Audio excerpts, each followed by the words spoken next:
Hello and welcome to this episode of the Game Plan podcast by College Baseball Advisors.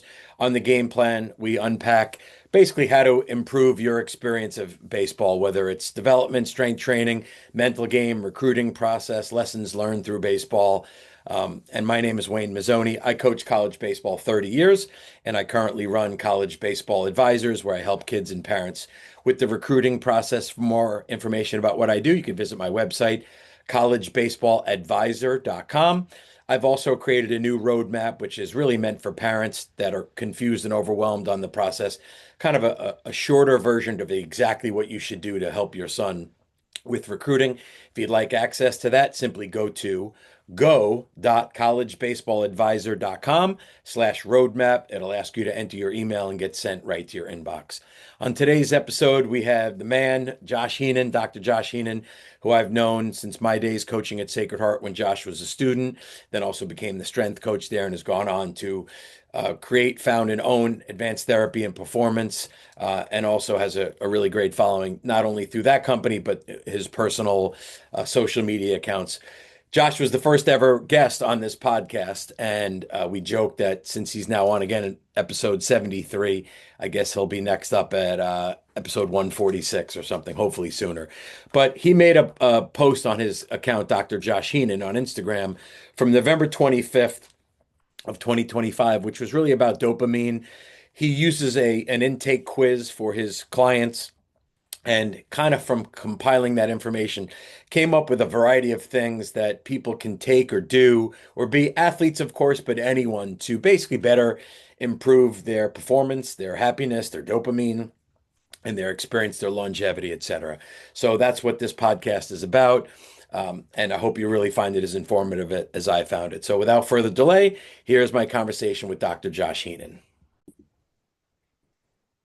All right, Josh, very pumped to have you, and really appreciate it. I know with your schedule, you're busy. You're always in between appointments. You're a guy in demand, Josh. You're a guy in demand. So I'm happy to have you. But before I start, you realize this is, I want to say, episode 73, maybe 74 of the podcast.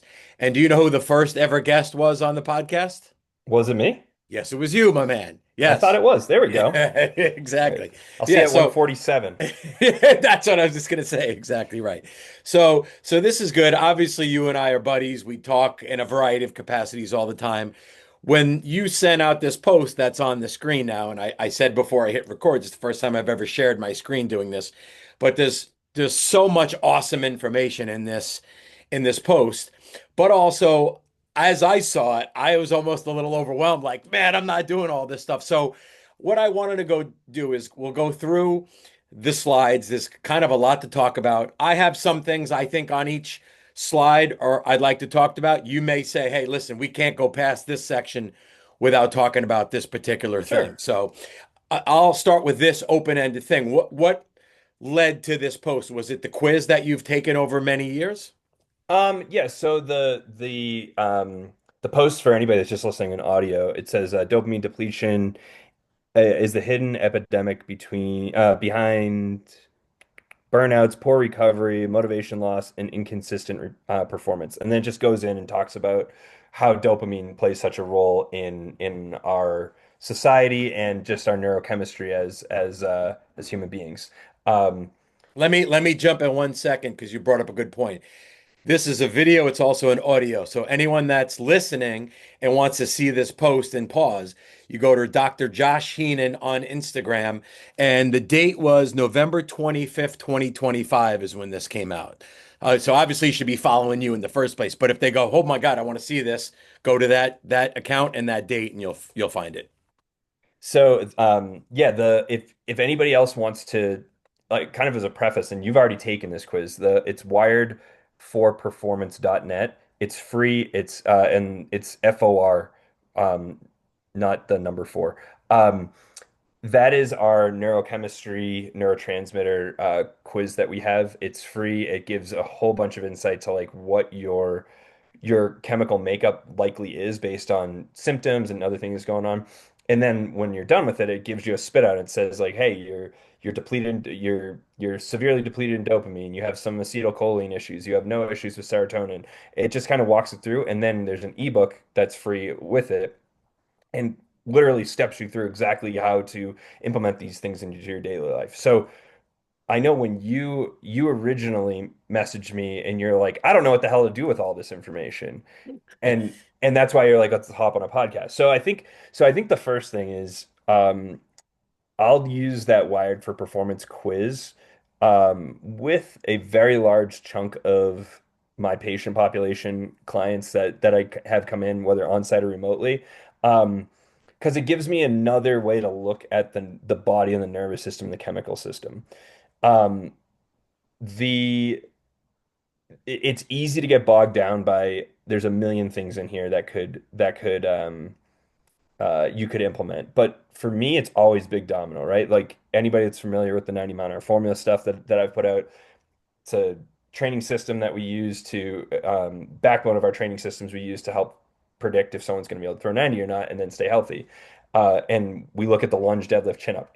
Those are not magical exercises. They're just the lead dominoes for a lot of other things. We still squat our guys. We still do other movements with our athletes, but I want to find the lead domino. So yeah, that's kind of a preface for all this. So I know you definitely probably have No, questions that's with a it. good preface. And interestingly enough, I just learned something there, which is I did take that quiz, but interestingly enough, I think I took it through the ATP method. So I think you got it and said, hey, you're in pretty good shape. I'm not sure I ever saw my own thing, which I It should definitely have want to do. Oh, it should maybe it did. it should have come right in your email in your Okay. inbox. Okay.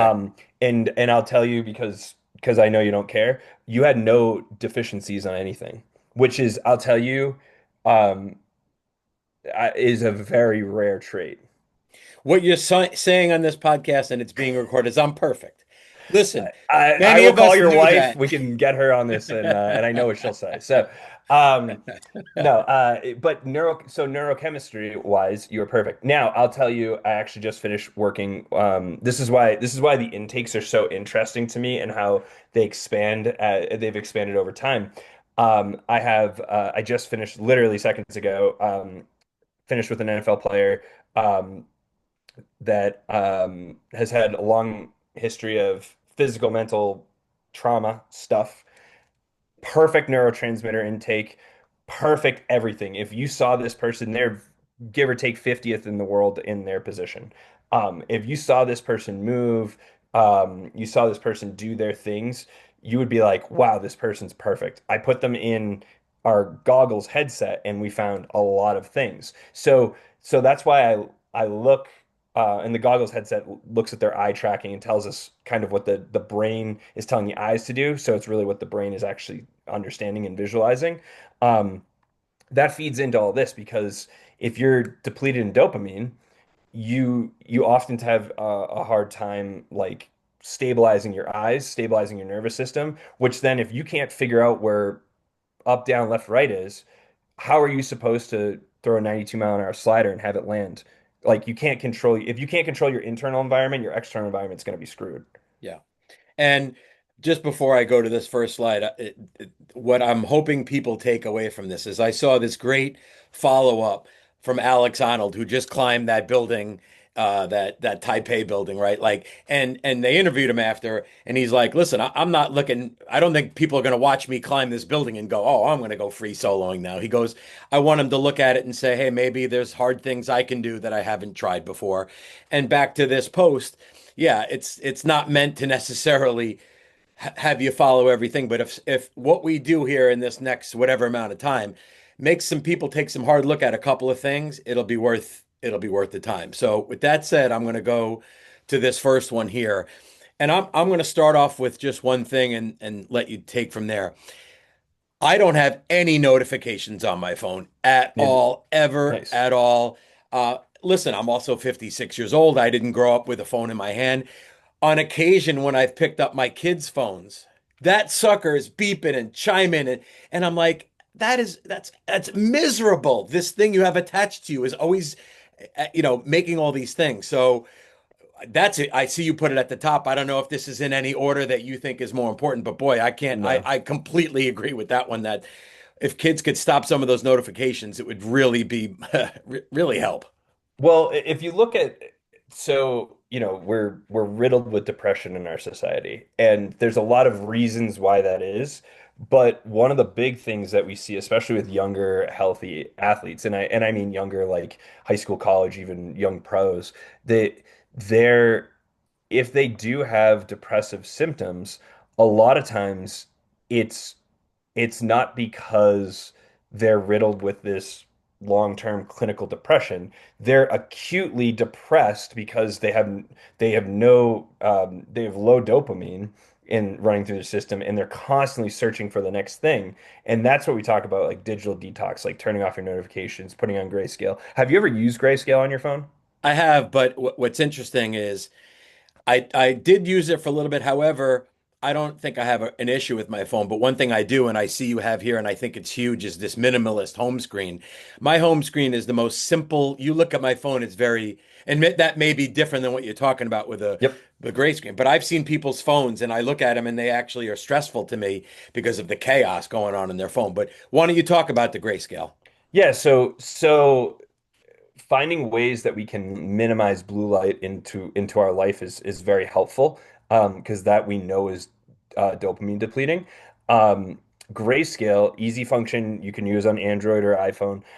When you put the grayscale on, it almost, as one of my athletes says, it almost makes your phone unusable, Mm, because you just look at it and you're like, oh my God, like this is gross, and like I can't like look at this because it doesn't have that, like, the iPhone and the Androids, they're modified so that they are addicting. They totally. really, right? And the apps that do it really well grab us with colors, and they really pull it. So that's why little kids is tough. You can't put them in front of a screen, otherwise you're gonna have problems. Um, all these things are good to implement. And just at what levels are you looking to implement them? So like you said, like, hearing like the dings go off, or feeling the phone constantly vibrate, that drives me nuts. And something, I forget the exact number, but I want to say, and I'm making this up, but there's some interesting stats out there that, like, the amount of decisions we used to make in a full day, we make in the first like 10 minutes of our morning. And so decision fatigue can definitely deplete dopamine. And dopamine is gonna it helps dictate some of your physical performance, mental performance, emotional regulation, um, all those things. And if you just think of, like, people think they go through like their Twitter feed, and they're just like, oh, I'm just scrolling. Yeah, that's fine. But you are actively on every single tweet. You're actively making decision. Is this something do I need to take action on? Is this something that, do I need to like this? Do I need to reshare it? Do I agree with that? Do I disagree with that? Should I engage with it? It's a lot of decisions to make on one tweet, and you're going to do it through 1,000 of them. Not to mention that, like, every time your phone dings, it's like it's the same thing. And if you have a conversation that you don't want your son to be texting you about, like, Dad, I need more money for college, like, and then you get a ding, and even though it's your wife saying dinner's ready, it's like you're having that anticipatory rejection of, like, oh my God, I don't want to deal with this. Right. So, um, there's so much that goes into it. For me, again, like looking at like a high level view of a lot of these things, is it impacting your day negatively? For me, I don't want a phone in my room. If a phone is physically in my room, it can be off, my sleep is worse.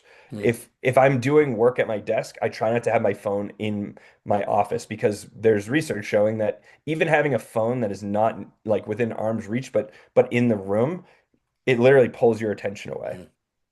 Yeah. What are your thoughts on that note about these, what seems to be gaining in popularity is some of these dumb phones, I guess they call it. So, Yep. people are, I guess they have features that are necessary without as much of tempting to be distracted. Have you had an athlete that's had any of those? Have you seen one? I have not seen one. I have plenty of athletes that talk about getting one. I would love one, for myself, especially when I go on vacation. Right. Um, but at the same time, like, I think I don't I think we are in a world that you and I understand that we have the decision to make. Like, I could throw my phone away tomorrow if I had to, but your kids and my kids, or grew up with this, and it's like, no, I have a phone because I need to have a phone. And that shift in society is very different. When I told one of our joint friends that he went on vacation this off season, I said I'll give you $100 to throw your phone in the safe when you get there, at least for 5 days. And he's like, I couldn't effing do that, I right? know And this is exactly like, who we're talking about, and he yep. has a problem with his phone. And we all know it. Everybody, Yeah. it's a running joke. And is that, and my question is always, is that going to help you or hurt you? Is having your phone next to you at night going to make you a better athlete? If it is, let's freaking do it. Right, right. It's a great point. Um, Last thing on this, it's not on here, but I go to a gym class F45 and I do circuit training. There's a lot of people locked in pushing, but I also see a lot of people very distracted on an Apple Watch. And Hmm. it's like, listen, I guess it could make sense if you have kids or you've got something urgent, but it seems to be a lot of people distracted with BS that it's like you're here for this class for 45 minutes. Can't you just lock in and do a 45? It's a little sad with a kind of what's going on with the phones and to my kids who were 21 and 23, like we're on vacation, I say, dude, leave your phone home. We're going out for an hour hiking. And they come back and they're like, that was the greatest thing ever. Like, Of but course. they were sort of forced to do it. Right. Well, and I think I think that we're lucky to live in a free society with free will. Like if someone wants to be on their phone all day, great. Like that's their own choice. Now, if they Fair. have health complications, I'll tell you the amount of we may have spoken about this before, but the amount of erectile dysfunction that I'm seeing from like 15 to 30-year-olds is bananas right now. Wow. And I think it's a combination of um, dopamine depleting things such as social media, phones, constant engagement being pulling them away. It's not like they have like a true like they need to go and get treated for this regularly. It's just a nervous system issue. And then it also plays into caffeine, nicotine abuse, and weed abuse. And all those play on your dopamine system. And so once you get like if I have a 16-year-old that comes in, usually they're coming in for something else and they're like, hey, by the way, I haven't had an erection in like 2 months. I'm like, all right, let's talk about it. Um, and let's do an acupuncture treatment, put them needles all across their body that helps drive dopamine and reset their system a little bit. And usually within the next day, they're like, oh my God, like I'm back to normal. They're not broken, they just have some dopamine depletion. Yeah, I mean, I think that's why people like you that do what you do are good because you take this big picture approach, and it's great that your clients feel comfortable enough to talk about these things, and that's what they're there for. So, all Sure. right, let's move to this next one here. So it says neurochemical and supplementation support. Um, I'm gonna start with you here. I mean, I'm assuming you don't. Do you take all of these things? No, let's see. I take CoQ10. I take omega 3s. I take creatine basically every day. Um, and then I'll kind of rotate in. Sometimes I'll take vitamin D. Usually I try to get it straight from the sun, but in the wintertime I'll take a little bit. The Rhodelia, the mucopurines, and tyrosine, they're all dopamine supporting supplements pretty directly. So if I go through um, like a long travel couple weeks in a row and I'm like feeling just a little bit depleted, sure, I might take some of those to help support it a little bit more. A lot, but it's not like an everyday thing for me. There's a lot of people that do really well. I have quite a few cases of people that are on really high doses of Adderall for their ADHD. And I don't mess around with any person's medication or whatever. I'm not a medical doctor, but what they'll notice is if they take tyrosine in the morning along with some mucopurines or Rhodelia, they usually cut their Adderall use in half. Wow. And there's a lot of people that are on small doses of Adderall and they're like, I really don't want to be on Adderall. I want to try something different. I use it as needed anyways. And they might add some of these and it just helps support their system. Now, we can make an argument that their system's probably pretty depleted and that's why they need those other things. But this is a better happy medium to support their system. All right, two questions specifically on this slide. I do see this L-tyrosine in a lot of different accounts that I follow, people talking about it. Do you know enough to educate me Yeah. slash list? So Yeah, so what is it it's basically? a I believe it's amino acid. I'm almost 100% sure it's amino acid. It is a precursor to basically it's a building block for dopamine. So Okay. if you don't have enough amino acids and enough support and enough foundation to make the dopamine, that's a problem. Usually we find that in people that are not getting enough protein. And so tyrosine is also in all of our, it is an amino acid because it's in all of our protein shakes, excuse me, protein Yep. supplements. So you can get full doses of tyrosine from a protein shake. It's also in foods, but usually in doses that are not gonna like move the needle unless you're eating a lot of meat. So on that kind of perfect time for follow-up is there a particular protein shake, a vitamin, even like an athletic greens? Is there something that you would say kind of hits this? Like obviously a perfect diet is probably going to Sure. suck, but many of us don't have that. Do you endorse or personally use that you're comfortable talking about Yeah. anything that maybe hits a lot of these things? Because I see this list, I'm like, oh my God, how am I getting these things in? You Right. know? Yeah. I mean, I'll for myself and our athletes, like I always say, try to get something that has third party testing. So like, most of the supplements we end up taking in my home are Thorne products. Yeah, Thorne's Um, legit. Yeah, yeah. yeah, they and the reason why, and it's not to knock on any other products, we use other stuff too. Um, because it's third party tested and we know we're not going to get, heavy metals, things like that in those supplements. At least that's what's being marketed and from the people that I know that have worked there, pretty adamant about that. So that's good. I also think that like protein shakes are finicky because um, or I'm finicky with them because a lot of people have GI distress with protein shakes. So if you're drinking a protein shake but having explosive diarrhea 15 minutes later, it's probably not an optimal supplement for you. Great So point. kind of, we don't have to get super sciencey on it. It's just like use your head. If that doesn't agree with you, find something that does. Um, for the most part, m most everybody could use to eat more protein, and a protein supplement can help with that. If you really are feeling like, you're dopamine depleted, you're super addicted to your phone, you can't really get out of this rut, like adding mucopurines, tyrosine, rhodelia, those are really easy band-aids for a short amount of time. And they can help over the long time too, but it's just they're just tools.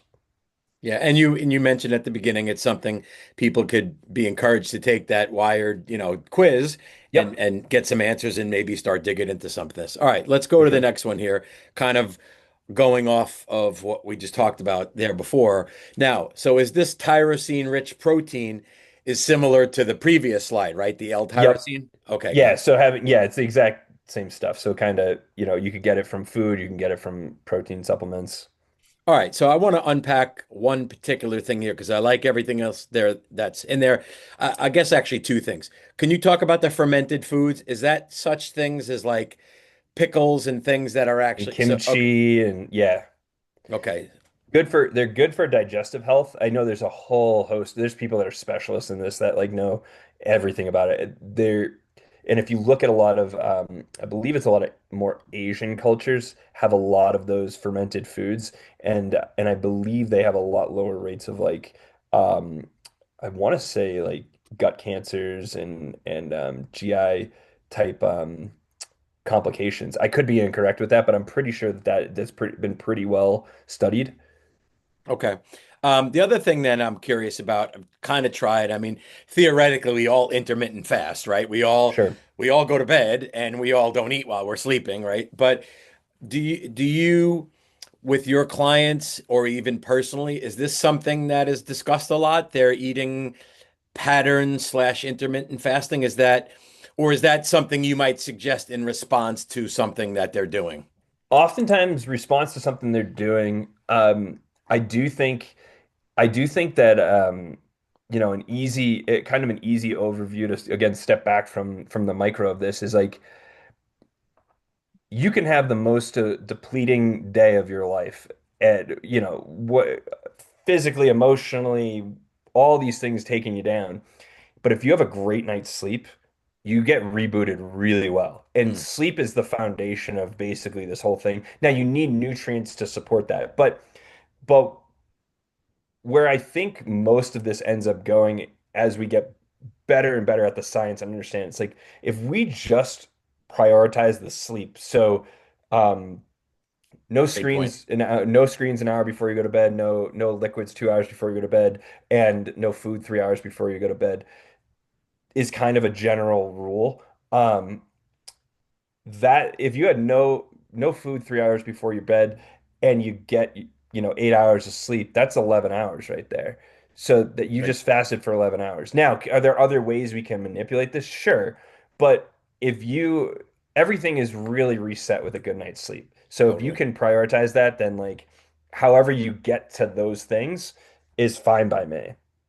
It's funny, on a personal note, I especially if it's a weekend night and I'm out doing something and like I eat way too close to bedtime, and boy, does that disturb your sleep.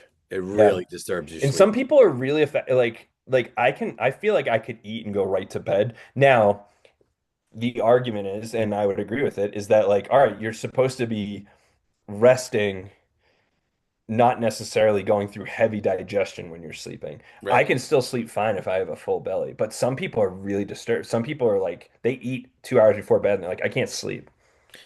Do you have any personal professional advice on food around workouts? Like, do you think is that again, you referenced before, like, hey, you got to kind of almost listen to your body, or do you say, hey, listen, if you're an elite athlete that people you're dealing with are legit athletes, like, do you think there's a way to and a way not to manage that around workouts? Pre-workout protein it can be very helpful. Post-workout protein, carbohydrates can also be very helpful there. We we do know that there is a slight bump in muscle protein synthesis right after you work out, and you have like a bump of protein. That can be helpful in restoring some muscle strength and muscle mass. Um, and help with recovery. There's plenty of arguments that like the numbers are so like yes, it is statistically significant, but at the end of the day, if you're getting, if you're a 200-pound male and you're getting about 200 grams of protein, if you got it all at one sitting, it's probably not the end of the world. So like it kind of goes anyway. For me, it's about what fits your lifestyle, what fits something that you can continuously do over and over again without really thinking about it, or without having to make like a huge lifestyle overhaul that then supports your goals the way you want them to be. Yeah, that's good. I struggle with this just personally. Like, I wake up, I have a cup of coffee, and then I work out early, but I haven't usually eaten before it. I'll eat after it. Yep. I have at times gotten even just have like a banana protein bar. I think I probably feel better when I work out when I have a little bit of something in there. Yeah. But again, I'm not a pro athlete. I'm not, But that doesn't, but you're a pro at life. Like you should yeah, be able yeah, to, like yeah, and I think it all comes down with like sacrifices too, with like most people are not comfortable making huge sacrifices in their life. It's just not how people are wired.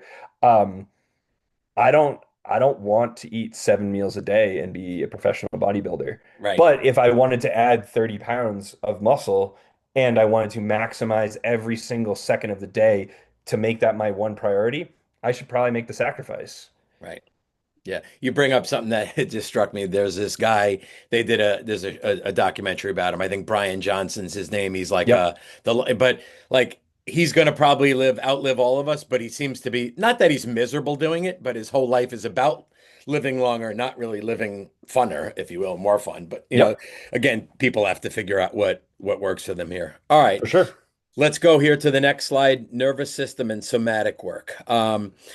Really a lot of really good stuff in here. I mean, I know this. I'll pick out a couple myself. The walk in silence, taking a walk by yourself, walk in the woods. The body, like I'm old enough to have done all different kinds of workouts, and there's a lot of good things. But when you walk, it seems to be so pleasant while you're doing it. You don't want it to just end. Like when you're doing a hard workout, you kind of want it to end, right? Like Yep. walking is so seems physically and mentally so peaceful. Now, if you have a phone and you're talking or you're texting the whole time, it's a different story. But a lot of the ones here really hit home. Is there any here that you really talk to clients about or try to do yourself? Um, for myself, I do when I'm here in Colorado, I do somewhere between like 1.5 and like 7 miles of walking a day. Wow. Um, and a lot of times I'm taking meetings, I'm like, I'm making phone calls, I'm doing other work that I can do like audio wise. But I do enjoy walking. I do enjoy being outside. Um, I personally like hot yoga. I try to do it like at least once a week, just as like for me, it's a mental and physical reset more so than it is like this is going to get me better at my workouts or feeling, great every day. Um, Obviously, acupuncture I utilize with clients and myself pretty regularly. Um, some meditating, breath work stuff we can do. Depends on the client, like what they're looking for.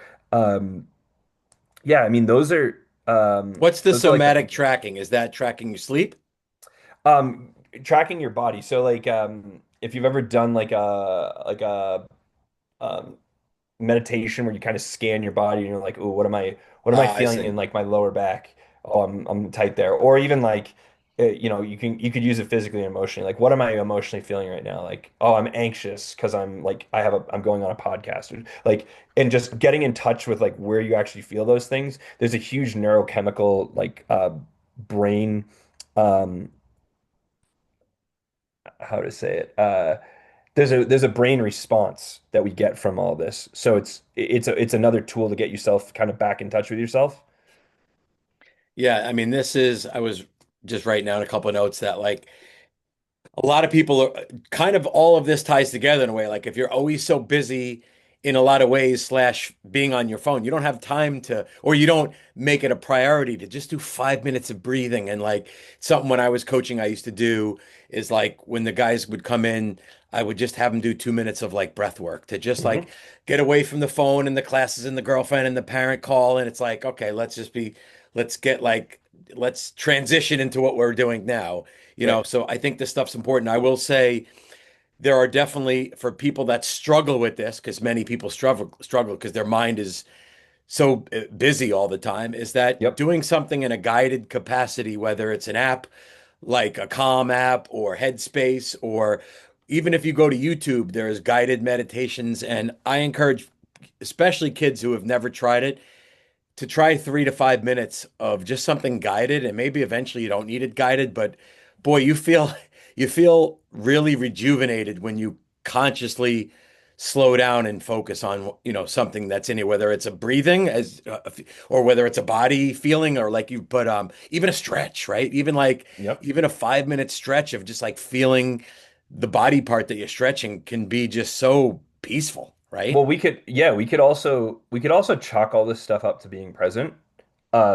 For the most part, like, acupuncture, as much as I can show you clinical research that shows exactly why acupuncture works and how we're manipulating the nervous system and all these things, like the fact that I'll get someone in a room that is running around on a baseball field or football field or in the office all day, and I can put them on the table for 45 minutes an hour, throw some needles in them, which we know has an impact, but also like they're not touching their phone.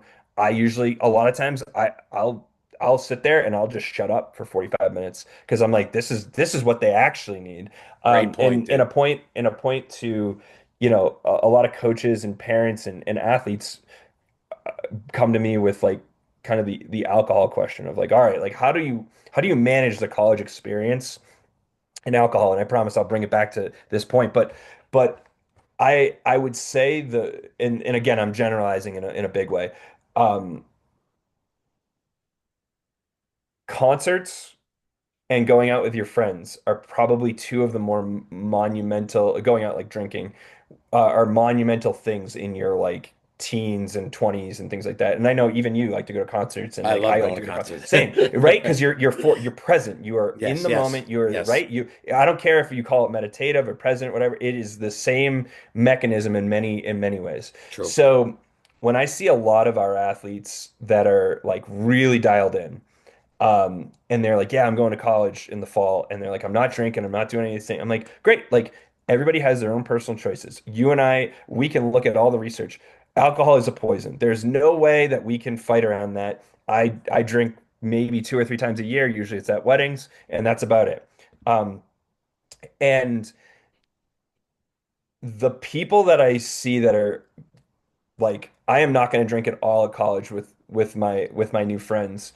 That's kind of one subset. And then I see the ones that are kind of in the middle. It's like, hey, I might go out once a week, twice a week, whatever.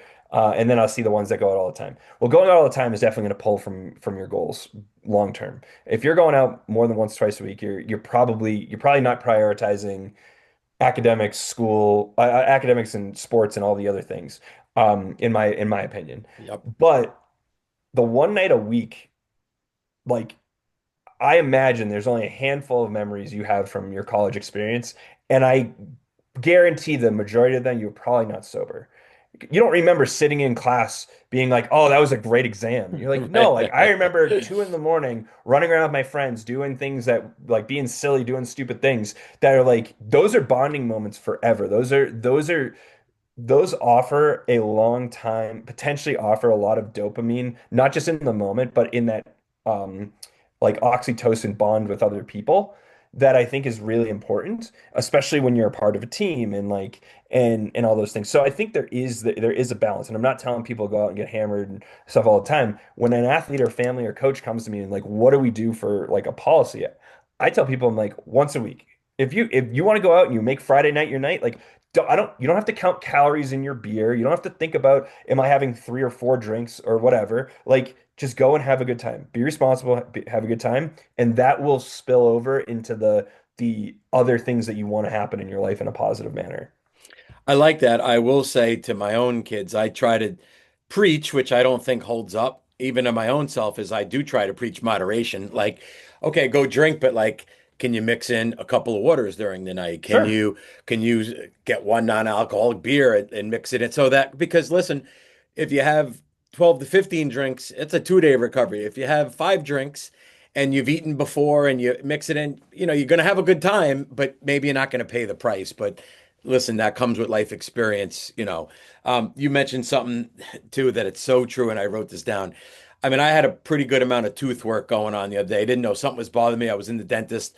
They were poking around in there, gave me like, and the woman who was the dentist, like, I'm so sorry, like I'm hurting. I go, dude, lying in this chair for an hour and a half. This is the greatest part of my week.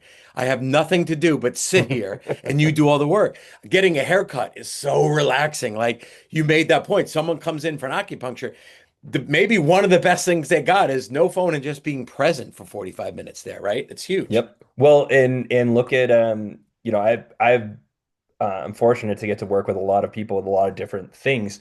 And if I have someone that comes in with really high anxiety, I'll have people that are like, I'm a 9 or a 10 out of 10 anxiety, like basically a panic attack. Mm. If they jump in and do a cold shower or cold plunge, it will be immediate. Like it may not solve the big problem, but we can give them a window of whether it's just when they're in the water or the next 2 to 3 hours where they get a massive dopamine punch.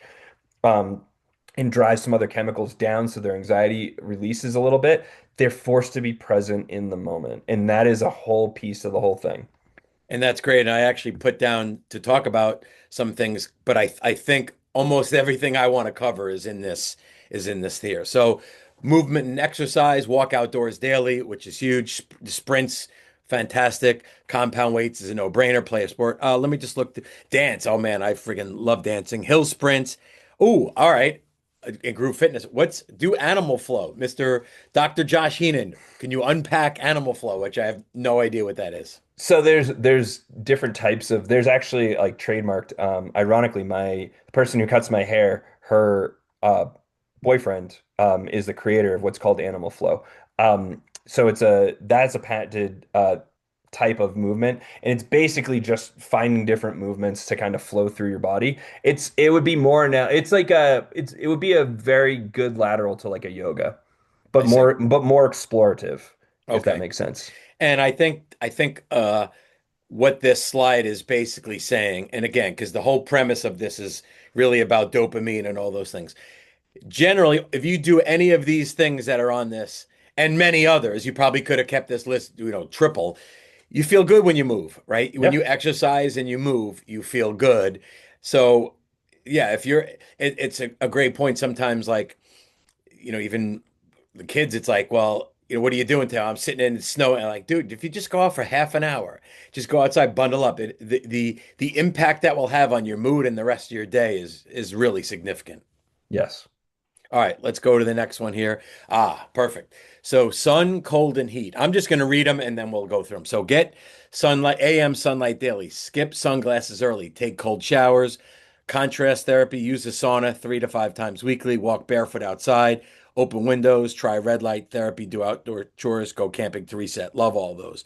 Um, let's talk a little bit about the sauna. And I know, like, dudes like Huberman, he's going to talk about that a lot. Um, start with this. Is it, do you believe that a sauna is so impactful that it would be something someone should go out of their way to try to do? Because let's face it, your average person probably doesn't have access to a sauna. So Yep. do you feel like, whereas a lot of these other things, if you will, are nature, not Yeah, they're all necessarily red free. light, Yeah. not red light therapy. I think you need a machine for that Yep. too, right? So I guess I would say to you, a lot of these things you can get in nature, but some of them do require going to some place. How, when should an athlete or a person decide, hey, I actually should get access to a sauna or I should try to do red light therapy? The best research, in my opinion, for the sauna stuff is it's all on all cause mortality. So they just take two groups of people and they say this group uses the sauna 3 days a week and this group doesn't. And in the sauna group, I want to say it's like 40% less um all cause mortality. So it just means reasons that you're going to die. Hmm. So there's a longevity component. And if you also look at a lot of the easiest ways to create long-term dopamine, not just, short-term dopamine is like getting it from like a sugary drink, caffeine, a stimulant, technology, social media, whatever. Um, Gambling. Um, Long-term dopamine is often driven by doing uncomfortable things, exercising hard, um, cold plunges, sauna, things, right? Hard, like going on a hard hike, things like that. Doing challenging things like playing in a sporting event that's challenging, like your testosterone, your dopamine will be increased at some level because of that. So those I think are important. Do you have to run out of the way to like go and get those done and get a $500 membership so you can do it every week, every month? Like, I mean, I don't think that that's the case, but for a lot of athletes, it's good. It's also, again, it should be time where you're not in there with your phone. You're in there either communicating with other people or you're just sitting and having some time to yourself. Yeah, you're right. And obviously as the time of year goes, some of these are easier to, you're not probably walking barefoot outside. I mean, I'm sure you got snow like we have in Connecticut. And I mean, I still think it's incredibly important to go outside, but I'm not necessarily going to walk outside barefoot while it's minus 10 degrees outside. Well, when I'm back into Connecticut, usually I'll hop in. This last trip was the only one this year that I haven't jumped in the ocean, and it's just I think it's very cleansing. I'm also getting my feet in touch to the ground. I'm getting salt water. I'm probably getting plenty of oil as well from the Long Yeah. Island Sound. But I may die of chemicals, but I'll feel damn good doing it. So yeah, I mean it's an unpleasant first 30 seconds or so. And then once you dunk back in a couple more times, you're like, oh my God, like how could I not have an exceptional day today? Yeah, but even, and that's why I love and that's why I think this post, like I don't save a lot of posts and I save this because it's just a good reminder. Like, yeah, maybe I can't go jump in the water. It's not something I built up to, but I could take a shower and use contrast, or I could end the last, minute and make it cold or really cold, or there's a lot of ways. I think what I really like about this post, and it's a reset to think about, is like sometimes you don't have to go massively crazy. You don't have to make changes, just to get outside and get some fresh air and to open the windows a little, even if it's like cold. Like those are things we sometimes forget. Like how nice is it just to crack a little window open and get nice fresh air in outside, even on a cold time. So this is really helpful. I hope people again find this post, save it, and go through it. But I'm going to go to the next one here. This is a good one too. Cognitive and habit training, delay gratification, use daily to-do lists, set a daily challenge, learn new skills, set and review weekly goals, break big tasks down, huge one. Use a dopamine menu. I have no idea what that means. I want to get to that. Journal, urges, track habits visually, build structure, routine. So let's start with the dopamine menu. What were you referring to there? Again, I this is going back 2 months now. Do you remember what you meant Yeah. by that? Well, there's people have different um, uses for that terminology. I like to just have it as like things that are going to help you like regulate, like just things that are going to help you feel better that you know are going to help you. So like getting a cold plunge or making sure that you eat high quality fruits or like maybe you don't use social media or don't use your phone for the first 2 hours of the day. Things like that where it's like, all right, I can control some of those things. So a question here, because I like to do a lot of these things. I have a to-do list. Is there any have you seen any downside to someone that maybe is so structured and planned out, or do you think that's almost never a problem to have too many lists and goals and things, or do you think it's again person I dependent? I think it's very person dependent. I do love the big task breakdown because I know, again, personal, and I'm sharing personal stuff because maybe it helps somebody, but like when I am doing stuff for my business and it's like, all right, I got to run this ad on Facebook. Like that's not intuitive to me. So like when I start thinking about doing that, I'll sidetrack myself with playing chess on my phone, walk the dog, or see if maybe it's a good time for a nap, right? But if I Right. if I go to ChatGPT and I say like, help me put a Facebook advertising together, and I could say, all right, you know what, just do these two things first today, dude, right? And like Yep. the next day, do the next two. It's helpful to do that, and I think that's a good reminder. I think a lot of people that I talk to, whether it's kids in recruiting or even parents, and it's like a lot of people get stuck by big tasks. Like, Yeah. and And and there's and dopamine to be had at every single task. Dopamine is an anticipatory thing. It's why when you think like when you get like a big idea and you're like, you message me and Murph and you're like, we should start this business. You're like, right? That the anticipatory, that's the dopamine's already hitting you. I'm excited. And that's why a lot of people with ADD, ADHD type stuff, or at least symptoms, if not diagnoses, they might have these big ambitions and then they're like, oh, I'm going to do that. And once they think about it or they verbalize it, they already get the dopamine reward instead of having the little to-do list of like, hey, if I want to be a professional baseball player or I want to get a college recruited in college, I got to get my workout in today. Like it doesn't that like go to the freaking gym. Like that, let's start there. Like, if you're gonna go, I don't think pitchers should be bench pressing. If you're a pitcher and you're doing nothing and you're gonna go bench press, it's probably better than nothing. So right. let's start there. And that makes it and you get that dopamine reward of like, wow, I accomplished that. So breaking it down into smaller pieces really is very helpful chemically as well as just like visually.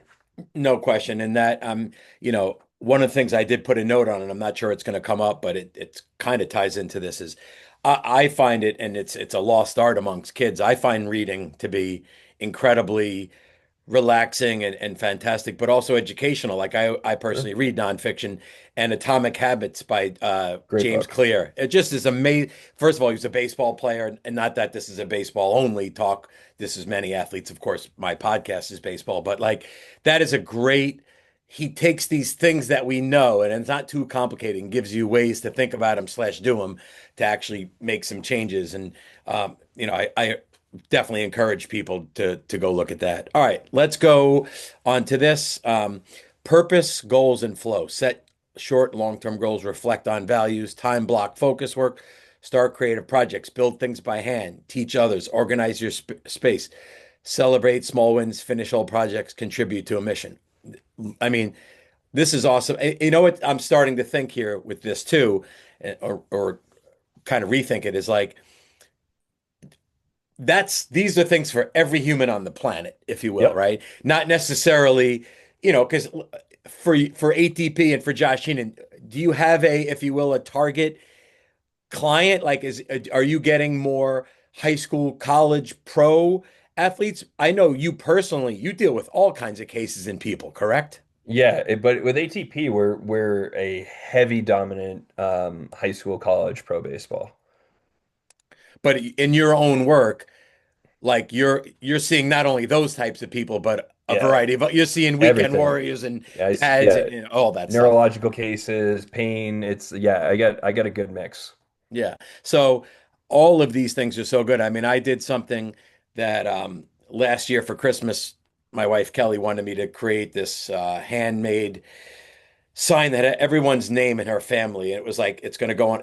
It's up now and running. It's a post that has everyone's name in age order, like their birth date.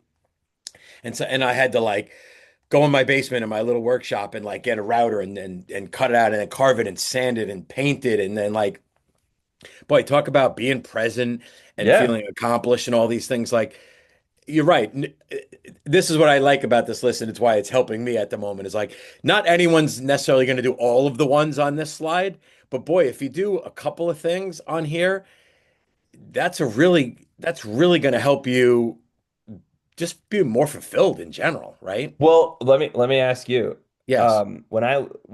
when in your life do you feel like all of these were present?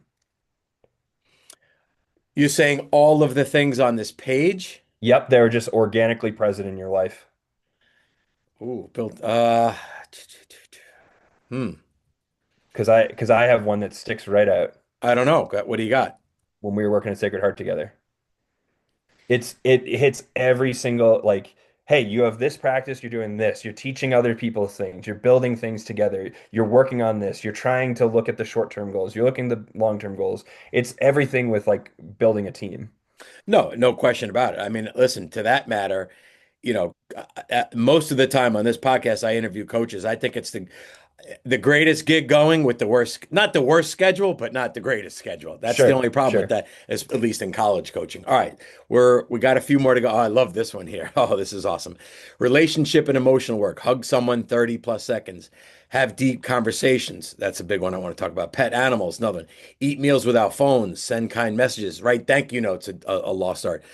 Join a group community. Recall meaningful memories. Journal emotions. Talk to a therapist. Um, I love the deep conversations one. And I am not people accuse me of this, but like I'll meet someone and I'll just like get into like deep stuff because Sure. sometimes surface talk is just like boring, It's garbage. Yeah. Yeah, exactly. Animals, I mean, I can't live without my dog. It even pains me to have him outside the office now because Yeah, mine's in the office. yeah, that's good. Well, mine's about to get picked up, and if someone knocks on the door, then this whole podcast is shot. But huge. Interestingly, the eat meals without phones. I If I ever have my phone with a meal, it's because I'm actually trying to slow myself down. So I'm actually saying eat, look at something, go back. But I know what you're saying. You're saying that for the most part, people eating and they're not even paying attention is a really bad thing, right? Yeah, Chinese medicine says you're not supposed to.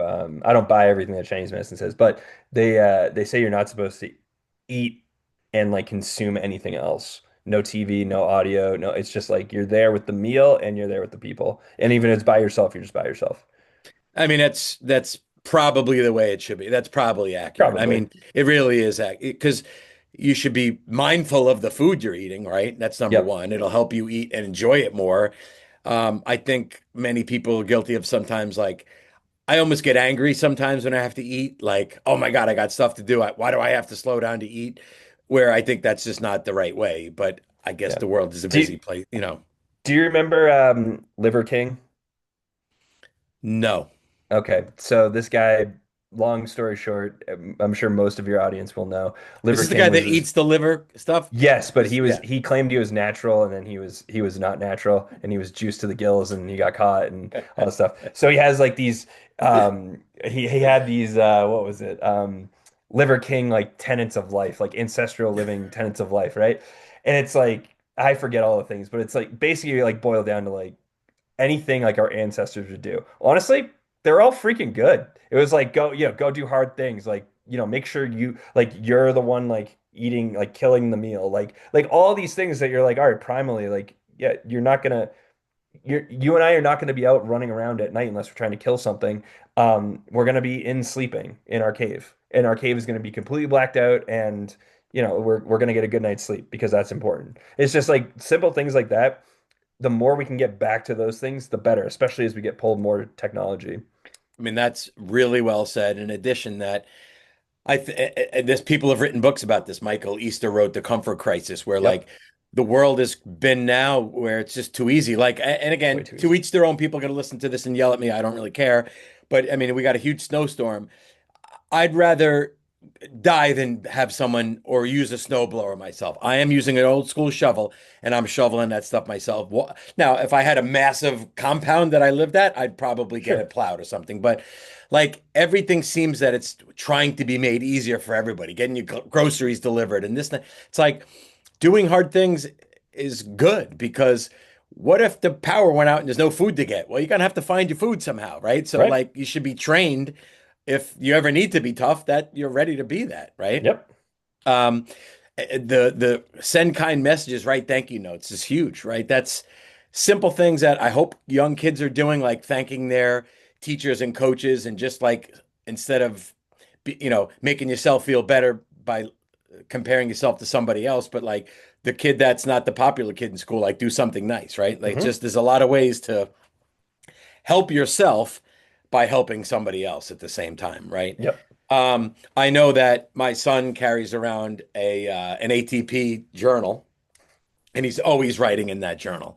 Yep. So I see, and whatever he's putting in, it's his business, whether he's writing workouts or thoughts. But like I think in this day and age, again, with everything automated or I say computer and phone, to actually take a pen and a paper, and write things down is very impactful. Very. All right, let's go here. Ooh, this is another good one here. I love this. Rest, recovery, and spiritual practice. Use a float tank. Do guided meditation, which we covered earlier. Reflect or pray. Sit quiet in nature. Love it. Read fiction. Ooh, I want to talk about that one. Take guilt-free naps. Awesome. Listen to music, eyes closed. Declutter a space. Get 8 hours plus sleep. Wake, sleep, same time. Let's actually unpack that one first.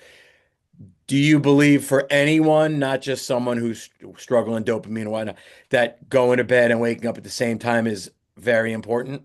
Circadian rhythms and circadian consistency and health is, I think, probably the real epidemic we're dealing with Wow. right now. I think that's you solve that and you solve a lot of the other problems. And Um, you wear a Whoop, right? I do. Okay. You don't have to do it now because it will take all the time. But next time you get a second, go look at your Whoop and look at your consistency on sleep. And what it'll say like basically for everybody, it says you have not been consistent. Um, because you really should be waking and falling asleep at a give or take like 30-minute window every single night. And for most people, that takes somewhere between like 14 and 20 days to like really start to sync up. And all it takes is like one or two nights that you're out until 1 in the morning, midnight, and you normally go to bed at 9:30 to throw that off. So it's that that then controls your hormones. It directs your how you metabolize food, all those things. It's really important. So two questions. One is, what's Dr. Josh Heenan's typical bed and wake time? Ooh, typically the kids will be in bed and hopefully asleep by like 8, and then usually we're sleep, call it 9:30, 10. Okay. And wake Yeah. up. Usually 5:30 to 6. Okay. Wake up during the night much or not really? I might wake up once to go to the bathroom or like if I hear the kids or something. Got it. Okay. Um, Out of curiosity, you have read fiction. Do you consider that? Again, I'm not trying to get in the minutia of this. I'm just Yeah. curious for my own self. I prefer reading nonfiction to fiction. Do you think that matters? I cannot read a fiction book Right. for the life of me. I Right. it just, so I would relax, like I'm relaxed reading like research. Right. Got So it. Yeah. Yeah, occasionally if like I go to Cape Cod on vacation, I'm sitting with my toes in the water, and out of one of those lending libraries, I pick up a John Grisham. I could probably do that, but if I'm I'd rather at, do a 20-minute cold plunge. I get, yeah, I don't know. It's just sometimes it's like I don't want my brain to work that much, but 99% of the time, I prefer to read something that's historical or informative in some way. And interestingly enough, there's probably research about this, but I'm going on my own informal research. The women I know that read fiction, and the Yep. men that I know read nonfiction, Yep. hands down across the board. Yep. So I find that interesting. I'd be, someone could unpack that one. But all right, I think we have our last slide here. Okay. So if you're struggling with energy, motivation, or recovery, it's not just mindset, it's chemistry. Dopamine drives performance. Want to find, oh, so there you go. So if people are watching here, they can go right to that thing. Do you remember offhand what some of those questions are on that performance quiz? It asks, I mean, it goes, it's 120 yes or no questions. It talks, there'll be some like about emotional regulations. Are you anxious with this? Are you anxious with that? Some will be like, are you tired during this time? Do you struggle with this? Do you struggle with that? Those are the types of questions that come. All right. So I want to cover two last things that kind of are a little bit we talked about. One we didn't, that you have put in other posts. And I know that this is probably a really big issue to your at least males in the 17 to 25 range right now. Let's talk about Zyn. Hmm. So, my quick Zyn story, I may have told you offline here, is that I was down at my son's college. I was out, had a few adult beverages. Someone gave me a Zyn. I took my first ever Zyn and proceeded to throw up and have desperately to go to the bathroom within minutes and and ruined the whole night. I started sweating, and then my wife had to drive me to the hotel. I threw up in a Gatorade bottle on the way to the hotel. Fantastic. That's awesome. And here's what's weird. I'll never ever under any circumstances do one again. But what I had come to find out is my reaction isn't altogether inconsistent with first time Zinners, which always leads to Correct. the question of what idiots are having these again after they have that reaction. And apparently a lot of people because it's everywhere. Yeah. So I know you've unpacked this in posts and things. Just open-ended, Josh. What Okay. about Zinn? So there's a lot to that. Um, Nicotine is one of the most powerful protective, neuro supporting substances we know of. So what's interesting is same with like caffeine. We know caffeine works very well, but the abuse of caffeine I see is nuts. Um, and I qualify abuse as something that negatively impacts your life. Right. So so I will see. I have the NFL athlete I just had in, he actually had a Zyn in during the session. He will do somewhere between like 3 to 6 milligrams a day, which is pretty low in the grand scheme of what I typically see. And he uses it because he likes it, and he uses it because it gives him a little performance enhancement. Also, for people that are first, I've never used any kind of like chewing tobacco or dips or anything like that. So I'm always speaking based on like all of my experience like working with people. But a lot of times people will their first time, like you probably had it in for like 10, 15, 20 minutes. A lot of times people will put them in for a couple minutes and then just toss them their first time just to get like a little feel. Whatever, yeah, whatever I did wrong because Yeah. it ruined my night. Yes, Yeah. yes. So dosing is the poisons in the dose, right? So the if an adult is going to utilize it as a performance enhancer, who am I to say don't do it? Now, I have athletes oftentimes, I mean, all across the board now, high school, college, and pro, that will go through a tin a day, which is give or take like I want to say like 3 packs of cigarettes worth of nicotine. Yeah. And shocking, they're often very anxious or depressed. They can't sleep. They're wired. Their nervous system's pretty fried. They have a lot of like emotional dysregulation stuff. And then they're exhausted if they don't get that nicotine boost. Mm. We see the same thing with caffeine, same thing with Adderall or other stimulants if they're being abused. So I am all for the use for an adult that is healthy weight, like has plenty of strength, all those things that line up to it. Um, if they're going to use it as a recreational tool, fine. Who am I to say don't do it? Are there potentially negative consequences to it? Especially we know with like certain tobaccos and stuff and cancer and whatnot. Absolutely. But like if they're using it for performance enhancing and they're using it in a small amount and they're tapering it based on those uses, it can help regulate the nervous system. Um, so it's a tool. Yeah, it's interesting because what amazes me, and this is more of a business thing. Like I went from what Zyn, who's heard of Zyn, to where like it's everywhere now. It's like Everywhere. it's everywhere. So yeah, I I encourage people that are doing that to research a little more. Are they using it in a productive or counterproductive way? I mean, it's the same with coffee, I guess, right? Well, it's I mean, with any, it's, I mean, honestly, anything. I just wrote a paper on, that I just submitted on psilocybin use, so magic mushrooms for, um, traumatic brain injury, concussion, brain stuff. We okay, have plenty of data and research that backs utilizing that. I've seen it anecdotally with patients that have gone on and used those things on their own, and seen in like life-changing, like literally life-changing results from these things. It's all a tool. It doesn't, TRT, steroids, peptides, stimulants. It doesn't. They're tools in the toolbox. Then you go down are you using them in an optimal manner, abusive? Is it legal, ethical, moral? There's a lot to unpack. I mean, it's a great point. I mean, boy, the world has changed in the big picture in a lot of ways. You used to smoke everywhere. Now you can't smoke anywhere. Pot used to be illegal. Now it's legal most places. I mean, I'd like to think, you're on the forefront more than me.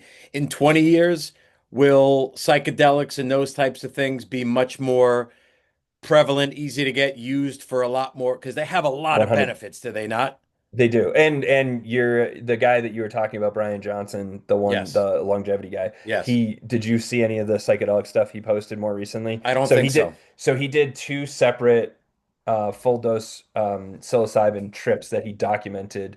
Um, had people around him and he did a lot of his own scientific experiment on. And there's plenty of research that points to it being a longevity tool. It also, we know it can help regulate hormones. We know it does a lot of things. Um, but like anything, like, 10 years ago, you and I weren't talking about the our athletes abusing weed as much as we are now because they can go anywhere and get weed. And so we as a society will screw up the rollout of any of these psychedelic tools because there will be people that abuse it, there will be people that use it inappropriately, and those tools will then be like, oh well, someone had magic mushrooms and drove and killed somebody, and then they're going to be Right. all, World War X over that.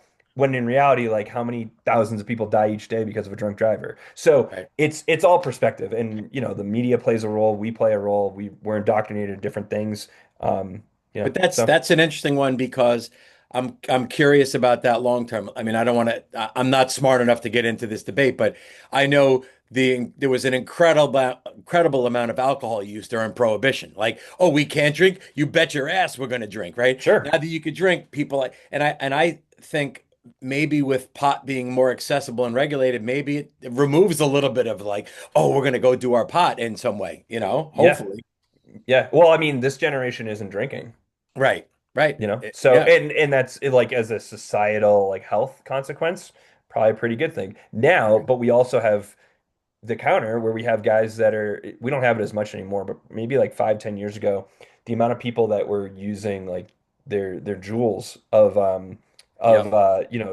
vaping nicotine, they wouldn't be able to go anywhere without having it. It's just like it's nuts. So Yes. so again, we're gonna be introduced to a lot of different tools, and you know 20 years ago, you and I were like, anybody that used steroids is a cheater.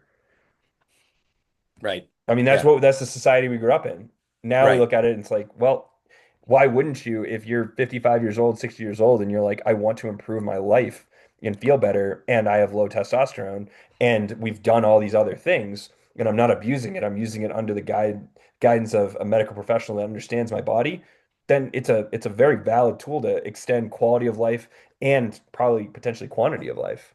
100%. All right, last thing then, and this has been awesome. This is exactly how I wanted this to go. It's in what you posted a lot, but it's kind of simplifying it. What do we do about phones? Like, I mean, it's just again, we talked about all the notifications, all the different things, and such great suggestions. But like, maybe this podcast encourages some kids to put their phone out of the room at a certain time of night, or get rid of a couple apps, or go grayscale, or do a couple of things. God, I hope that's the case. But the amount of it should people like us be trying to tell younger generation, dude, relax with the phone a little, put it down, or is it none of our business and that's the way they want to live their lives? What I know that's a kind of goofy, dumb last question, but what are your thoughts No. about that? You know? I have a soon to be 7 year old and a 3 year old. They use iPads to listen to bedtime stories. They're not playing on their iPads at night. They don't play with them during the day and use them during the day unless it's for like schoolwork. Um, which is only like maybe like 10, 20 minutes every once in a while. And then it's a free for all whenever we go on like a airplane. Like if they want to watch a movie in an airplane, go nuts. Um, there is very clear data right now, in my opinion, that the earlier you give a kid a cell phone, the higher risk of depression. That Mm, is a very clear, and I think the real cutoff is like 15. Now, I am not going to be able to wait until I'm 15, my kids are 15-year-olds to give them a cell phone. Like that's just not going to happen. But can we delay it as long as possible, potentially give them a dumb phone like you talked right, about? right. Sure. Definitely. Can we incentivize them with other things? I've heard of people. Um, I had one person that said they would let their kid basically pick a vehicle that they wanted to drive when they're 16 years old if they waited till they're 16 to get off a dumb phone. I was Mm. like, damn. I was like, that's an incentive. Expensive one, but could be good. Maybe an inexpensive one long term if you're keeping them healthy. True. Um, so but I also think this is the world we're in. So we also have to understand that like if the umpire is going to give us 6 inches off the plate, you damn well better understand how to throw a fastball 6 inches off the plate. So what is your relationship with those tools?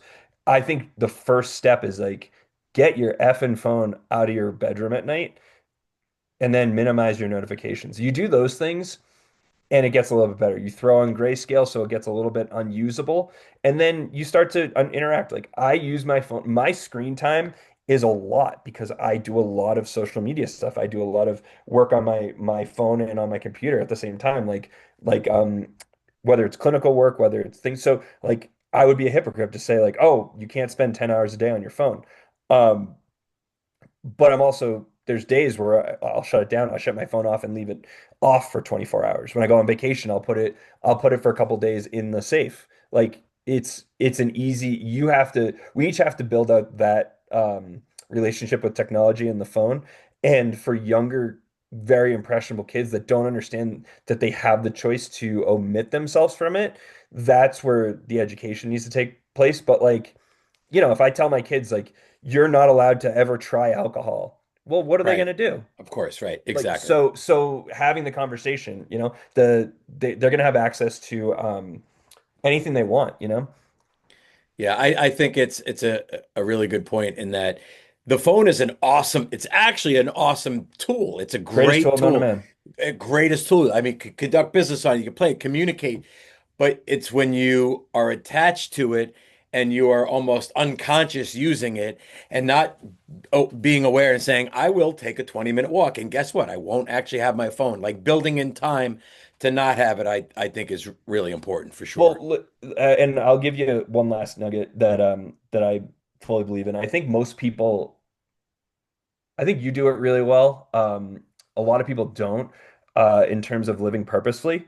And like I have my stupid to-do checklist for today. Like that for me is really important. I'll set it up in different formats, different times of year, but like for me, it's like, all right, how am I going to dictate like what makes today a great day? Mm, Like nowhere on this freaking list does it say be on my phone for 8 hours. right. So I think that's important. And then also like to round out like the whole dopamine conversation, um, I think everybody should have uh we're all playing with chemistry and everybody should have their kind of non-negotiables.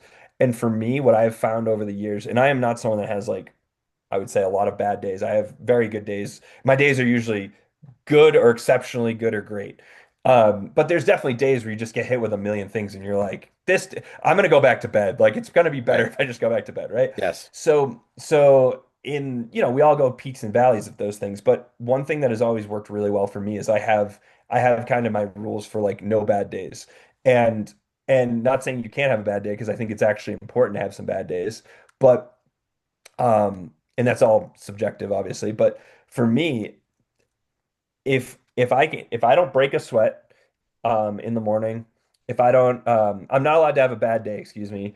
If I don't break a sweat, I don't get 1,000 calories before 9 a.m. So I'm actually like fed and get some cold exposure. If I hop in the shower and get a cold exposure after I get a quick little 20-minute workout, break a sweat, and have a good meal, screw it. I can go lay on the couch all day. Like that is perfectly acceptable. I think maybe once in my life I was like, you know what?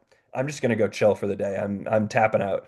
But outside of that, like understand, and that's not to say that's what everybody should do, but understanding what you need and what your nervous system needs is really important. And for me, that is a good baseline to be like, all right, I can feel great and own my day if I do those things. What are your things, And then what's Right. the next person things and build on that because you could go through this list and this list may mean nothing to most people, but if they're one thing that really moves the needle for them is like, hey, I get some sun exposure and I get a quick walk in the morning with my dogs, that might be Yeah, great. exactly. All right. That was I'm glad we were able to do this. I appreciate you fitting it in. Of course. I've done a cool couple of things in the last 6 months with the podcast so that there's always show notes. So ATP information, social media contact information, website, your personal stuff is on there. So Awesome. people can, Thank you. however, if anyone did want to reach out to you or to, advanced therapy and performance for more information, what's the best way they should go about it? Yeah, best way is either go to our ATP Advanced Therapy Performance Instagram, my Instagram, shoot me an email. You can call our office, shoot our office an email, and we'll get right back to you. Awesome. All right, Doc, you're the man. This is great. See, Thanks, this is what I Maz. liked about this because it was just too like this is the kind of thing we would almost have this conversation if we weren't We recording. would, Right. 100%. And that's why it was fun because now we just hit record and had our regular conversation and no other people could realize how boring we are together. So, no, Yeah. I'm just kidding. All right, I'm gonna let me just hit the end record button. Thanks, Maz. Yep. Thank you so much for listening to this episode of the Game Plan Podcast by College Baseball Advisors. Hope you enjoyed today's conversation with Dr. Josh Heenan. On our future episodes, depending on which order they get released, we have Tracy Smith, head baseball coach at Michigan, and we also have a four-guest podcast where we get four prep school coaches in the state of Connecticut to talk about the recruiting, life at a prep school, and that possible route for those that are, interested in discussing that or pursuing that, talking about reclassing and post-grading and all of the things, unpacking that angle. So again, hope you enjoyed today's episode, and we look forward to seeing you on future episodes. Thank you so much.